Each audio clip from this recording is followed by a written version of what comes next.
Hello viewers, welcome to SK tutorial. है आज के इस वीडियो में मैं बात करने वाला हूं DFCCIL एग्जामिनेशंस के बारे में। जैसा कि आप लोग जानते हैं, ये इसका ऑफिशियल नोटिफिकेशंस रिलीज हो चुका है।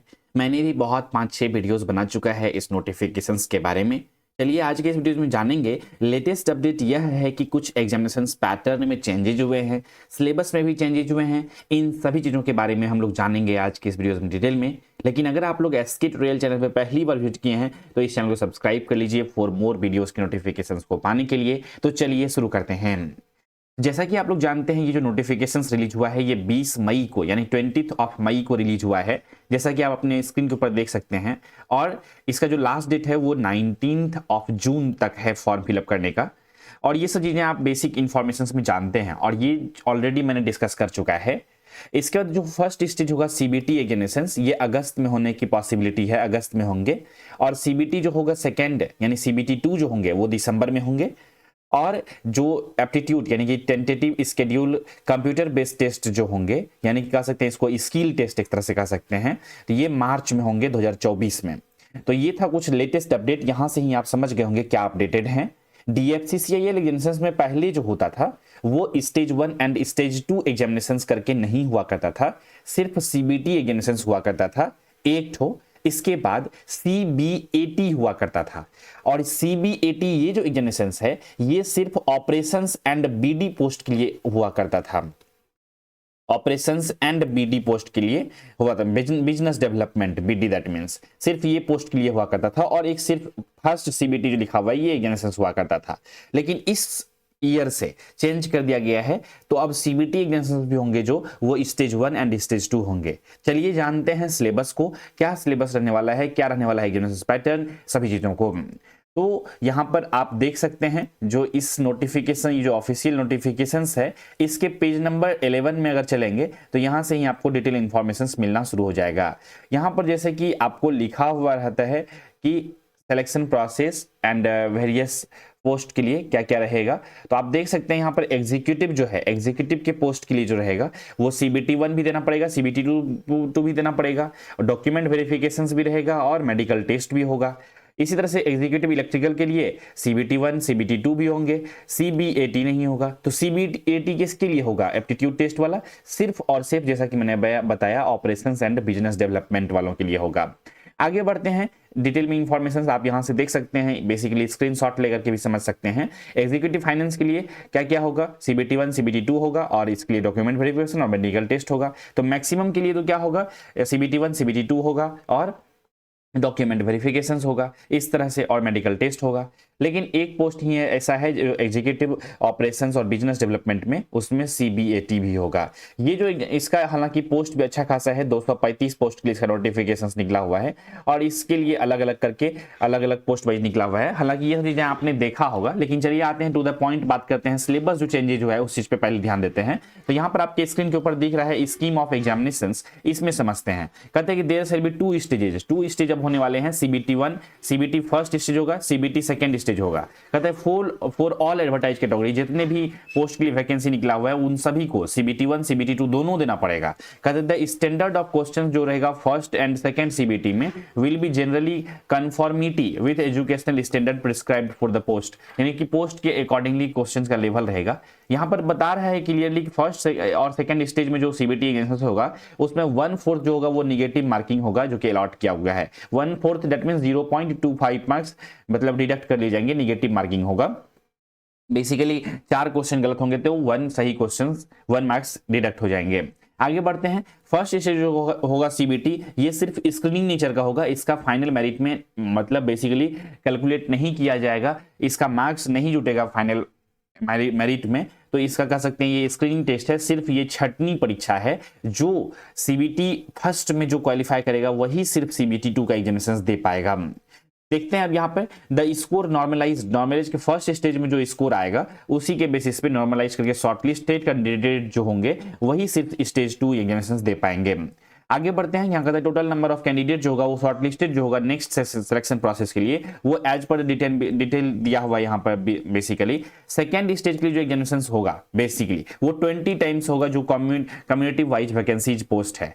और फर्स्ट स्टेज से जैसे कि मान के चलते हैं कि 30 पोस्ट है, 30 पोस्ट है किस चीज के लिए, बेसिकली मान के लेते हैं एग्जीक्यूटिव इलेक्ट्रिकल के लिए। एज्यूम कर रहे हैं अभी, एग्जैक्टली कितना है अभी देखना होगा। तो यहाँ पर अगर 30 पोस्ट के लिए नोटिफिकेशन निकला हुआ है तो इसका 20 टाइम्स बेसिकली फर्स्ट स्टेज को क्वालिफाई करेगा। दैट मीन्स 600 स्टूडेंट क्वालिफाई करेगा। हालांकि क्वालिफाइंग मार्क्स रखा गया है अनरिजर्व कैटेगरी के लिए 40%। इस तरह से अलग अलग कैटेगरी वाइज अलग अलग होगा। डिटेल नोटिफिकेशन देख करके आप लोग देख सकते हैं। बाय द वे ये उतना फर्क नहीं पड़ता है क्योंकि इतना सिर्फ आपका क्वालिफाइंग है, इतना तो लाना ही लाना है। लेकिन DFCCIL को जो लगेगा कि हमको जो है ना 600 स्टूडेंट को ही चाहिए, तो जो 40% से एबव वाला 600 स्टूडेंट अगर पूर जाता है तो आप 40% भी लाएंगे फिर भी आपका काउंटिंग नहीं होगा। तो दैट मीन्स जितना भी पोस्ट होगा निकला हुआ होगा इलेक्ट्रिकल एग्जीक्यूटिव के लिए या फिर किसी भी पोस्ट के लिए, एग्जीक्यूटिव सिविल के लिए या फिर जूनियर एग्जीक्यूटिव इलेक्ट्रिकल के लिए या फिर ऑपरेशंस एंड BD के लिए, जितना भी पोस्ट निकला हुआ होगा तो फर्स्ट स्टेज में उसका 20 टाइम्स जो होगा वो बेसिकली किया जाएगा सेकेंड CBT के लिए। इसी तरह से दूसरा जो पोस्ट है बिजनेस डेवलपमेंट के लिए, इसका 8 टाइम्स लिया जाएगा। मतलब 235 पोस्ट है तो इसका 8 टाइम्स जो होगा वो CBT 2 के लिए बुलाए जाएंगे उसको। और CBT 2 जो क्वालिफाई कर जाएगा फिर उसको तब डॉक्यूमेंट वेरिफिकेशन के लिए बुलाया जाएगा। तो इस तरह से एग्जामिनेशंस बेसिकली होने वाले हैं। तो उम्मीद करता हूं मैं ये चीज़ों को समझ गए होंगे। और एग्जामिनेशंस के सिलेबस क्या रहने वाले हैं उस चीज़ों को भी हम लोग देख लेते हैं। तो यहाँ पर लिखा हुआ है कि जो रिजर्व जो है right to increase the decrease number of candidates to call the next stage of selections, ये चीज़ें DFCCIL के पास मतलब ये राइट है कि वो नंबर ऑफ कैंडिडेट को इंक्रीज और डिक्रीज कर सकता है। यहाँ पर क्या लिखा हुआ है, candidate who are shortlisted second stage, जो सेकंड स्टेज में क्वालिफाई कर जाएगा CBT में या फिर CBAT में, वो क्या करेगा रिजर्वेशन और कम्युनिटी जो भी चीजें होगा वो कंटिन्यू करेगा consider to only against the community for all subsequent stages of requirement process. First stage जो होगा CBT will consist of 100 multiple choice question. अब यहाँ पर अच्छे चीजों को समझने वाला है, जो CBT फर्स्ट होने वाला है वो 100 MCQ क्वेश्चन होगा, यानी कि CBT फर्स्ट में लिख देता हूँ, इसमें 100 मार्क्स के टेस्ट होंगे, MCQs होंगे। और CBT सेकेंड जो होगा यानी कि CBT 2 जो होगा वो उसमें जो होगा 120 मार्क्स के क्वेश्चन होंगे। तो 120 मार्क्स का सिलेबस मैं ऑलरेडी डिस्कस करते रहा हूँ और करता भी हूँ, जैसे कि 90 मार्क्स का टेक्निकल क्वेश्चन रहेगा और इसमें 24 मार्क्स का नॉन टेक्निकल क्वेश्चन रहेगा। तो ये हो गया CBT 2। अब CBT 1 में क्या रहेगा, CBT 1 का सिलेबस यहाँ पे आपके स्क्रीन के ऊपर टेबल के फॉर्म में दिख रहा है।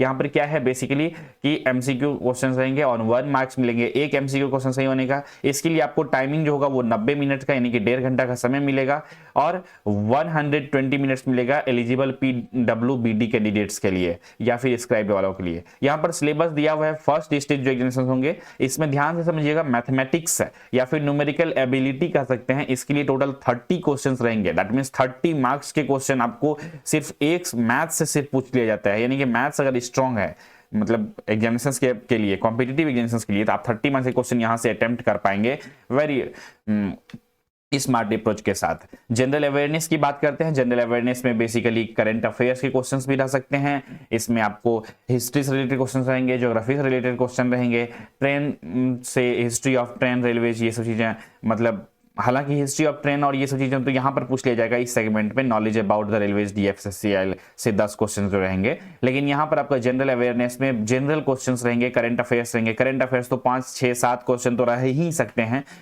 15 में, तो करंट अफेयर्स से 15 क्वेश्चन, जनरल साइंस से 15 क्वेश्चन और लॉजिकल रीजनिंग एंड इंटेलिजेंस से, रीजनिंग से 30 क्वेश्चन। यानी कि जिस स्टूडेंट का मैथ्स रीजनिंग स्ट्रांग है वो 60 मार्क्स तो यूं ही स्कोर कर लेगा, क्योंकि 30 मार्क्स का मैथ्स में और 30 मार्क्स का रीजनिंग से। और इधर जो है 15 मार्क्स जनरल साइंस अगर बेसिक साइंस स्ट्रांग है 8, 9, 10 का, तो वहां से भी क्वेश्चंस मतलब 15 में आउट ऑफ 8, 9 तो बनना चाहिए, तो इतना क्वेश्चंस बनेंगे तो 69। तो अप्रोक्सीमेटली यहाँ पर कुल मिलाकर कंक्लूजन ये कहा जा सकता है कि 90 मार्क्स प्लस स्कोर किया जा सकता है एक सही स्ट्रेटेजी को बना करके, एक अच्छे तरह से प्रिपरेशन करके।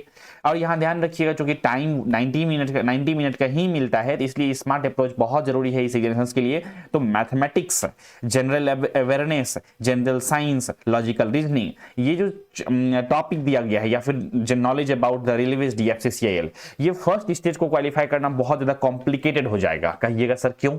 CBT2 एग्जामिनेशंस को क्वालिफाई करना फिर भी इजी है as comparison to CBT1। Reason ये है क्योंकि ये जो सिलेबस है, ये जो सब्जेक्ट है, इसमें कोई फिक्स्ड सिलेबस नहीं है, कोई फिक्स्ड बेसिकली कह सकते हैं कि प्रॉपर टाइप्स ऑफ क्वेश्चंस नहीं है, और चूंकि इसका प्रीवियस ईयर क्वेश्चन पेपर भी नहीं मिलेगा क्योंकि इसी साल से ये चीजों को किया गया है स्टार्ट हर चीजों को, तो इसलिए बेसिकली आप लोग को एक स्ट्रक्चर्ड वे में प्रिपरेशन, एक डिसिप्लिन्ड वे में प्रिपरेशन करना होगा इस CBT1 एग्जामिनेशंस के लिए, तभी आप CBT2 में जा पाएंगे। और CBT1 अगर आप क्वालिफाई कर जाते हैं तो CBT2 अगर आपका टेक्निकल स्ट्रांग है और थोड़ा बहुत एक प्रॉपर गाइडेंस मिलता है तो आप इजी वे में, थोड़ा बहुत इजी हो जाएगा CBT2 को क्वालिफाई करना। इसीलिए ज्यादा फोकस करना है CBT1 पे, और CBT2 का प्रिपरेशन रिवीजन के फॉर्म में करते रहना है। तो इसके लिए प्रिपरेशंस कैसे करें, कहां से करें, इसके लिए मैं एक रिसोर्सेस को बता देता हूं ताकि आप लोगों के लिए हेल्प हो सके। जैसा कि आप लोग जानते हैं, आप जो ये वीडियोस को देख रहे हैं ये SK ट्यूटोरियल पे देख रहे हैं। SK ट्यूटोरियल का खुद का ऐप है SK ट्यूटोरियल, और यहाँ पर एक्चुअल में ऑलरेडी लाइव कोर्सेज चल रहे हैं DFCCIL एग्जामिनेशंस के लिए। DFCCIL एग्जामिनेशंस के लिए आप इस कोर्स में इनरोल कर सकते हैं अगर आप चाहते हैं बेसिकली कि प्रिपरेशंस करें। तो DFCCIL के न्यू बैच जो है वो 25 मई से स्टार्ट हो चुका है, तो इस वजह से जल्दी उससे ज्वाइन कर सकते हैं, ज़्यादा लेट नहीं करना है। फी को जितना पॉसिबल हो सका मिनिमम रखने की मैंने कोशिश किया है, लेकिन इससे ज़्यादा मिनिमम होना पॉसिबल नहीं था। हम लोगों ने टीम से बात किया, इस वजह से आप लोग इस जितना भी फी मिनिमम ही है उसमें आप लोग ज्वाइन कर सकते हैं और अपने प्रिपरेशंस को एक सही डायरेक्शंस में अच्छी तरह से प्रिपरेशंस को कर सकते हैं। मैथ्स का एक स्ट्रक्चर्ड वे में हर एक टॉपिक वाइज सिलेबस को कराया जाएगा, हर एक टॉपिक वाइज क्वेश्चंस को कराया जाएगा, और चूंकि ये कॉम्पिटिटिव एग्जामिनेशंस है तो ट्रिक के साथ हम लोग समझेंगे क्वेश्चन को किस तरह से सॉल्व करते हैं। इसके बाद जानेंगे जनरल अवेयरनेस के क्वेश्चंस के सिलेबस को, उसके बाद क्वेश्चंस को करेंगे, प्रैक्टिस क्वेश्चंस करेंगे, जनरल साइंस के क्वेश्चंस को देखेंगे, लॉजिकल रीजनिंग के क्वेश्चंस को देखेंगे, जनरल इंटेलिजेंस के क्वेश्चंस को देखेंगे। तो ज्यादा फोकस रहेगा मैथ्स और रीजनिंग के ऊपर ताकि ज्यादा से ज्यादा क्वेश्चन आपका अटेम्प्ट हो सके, ताकि आप लोग इजी वे में, स्ट्रक्चर्ड वे में, डिसिप्लिन्ड वे में 90+ मार्क्स स्कोर कर सकें। तो ज्वाइन कर सकते हैं इस 25 मई से जो बैच स्टार्ट हुआ है इस बैच में। तो इस बैच में इनरोल करिए और जल्द से जल्द आप एक अपना डिसिप्लिन वे में इस प्रिपरेशंस को स्टार्ट कर दीजिए। तो ये है एक रिसोर्सेस, गूगल प्ले स्टोर में जाइए, वहां से डाउनलोड कर लिए SK ट्यूटोरियल ऐप। DFCCIL का फुल कोर्स है, वहां पर आप बेसिकली टेक्निकल और नॉन टेक्निकल दोनों के लिए अगर ज्वाइन करना चाहते हैं तो टेक्निकल में अभी जूनियर एग्जीक्यूटिव या फिर एग्जीक्यूटिव इलेक्ट्रिकल वालों के लिए बैच लाइव है। और अगर कोई स्टूडेंट चाहता है कि नहीं हमको सिर्फ जो है स्टेज 1 का प्रिपरेशंस करना है, यानी कि नॉन टेक्निकल कह सकते हैं इसको, स्टेज 1 को हम लोग नॉन टेक्निकल एग्जामिनेशंस कह सकते हैं, नॉन टेक पोर्शन का प्रिपरेशंस करना है, तो जाइए अभी वहां पर नॉन टेक का भी स्पेशल बैच है ऐप पर ही, उस नॉन टेक का DFCCIL का स्पेशल बैच में ज्वाइन कर लीजिए और जल्द से जल्द प्रिपरेशन को शुरू कर दीजिए। तो ये था टोटल ओवरऑल प्रिपरेशन स्टडी, यही चीज चेंज हो गया है CBT1 में।